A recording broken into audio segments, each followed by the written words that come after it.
మంత్రి ఎర్రబెల్లి దయాకర్ రావుపై వైఎస్ఆర్టీపీ అధ్యక్షురాలు వైఎస్ షర్మిల తీవ్ర విమర్శలు చేశారు. ఎర్రబెల్లి దయాకర్ రావు సొంత ఊరు పర్వతగిరిని కూడా పట్టించుకోలేదని ఆరోపించారు.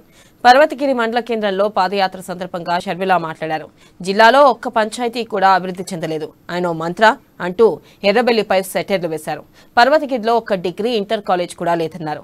నిధులు అడిగితే ఖాళీ బీరు సీసాలు, బ్రాందీ సీసాలు అమ్ముకుని పంచాయతీ నడుపుకోండని వ్యాఖ్యానించారు. ఇక ప్రభుత్వం నిధులివ్వదు, కేంద్రం నుంచి వచ్చే నిధులు దక్కనివ్వదని విమర్శించారు.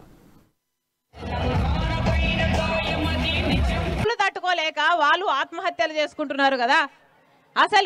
అసలు పంచాయతీ శాఖ మంత్రి అయి ఉండి కూడా వాళ్లకు సర్కారు తరఫున డబ్బులు ఇవ్వకపోగా, సర్పంచులు డబ్బులు ఇవ్వకపోగా వాళ్ళ ఖాతాల్లో పడిన డబ్బులు కూడా సెంట్రల్ ఇచ్చిన ఫండ్స్ కూడా వీళ్ళు కాజేస్తున్నారు అంటే ఇంకా వీళ్ళ ఏమనాలే కేసీఆర్ సర్కార్ని, ఏమనాలే ఇలాంటి మంత్రులను.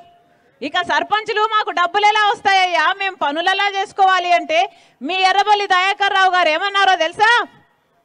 ఖాళీగా ఉన్న బీర్ బాటళ్ళు, బ్రాందీ బాటళ్ళు అమ్ముకొని పంచాయతీలను నడుపుకోవాలట.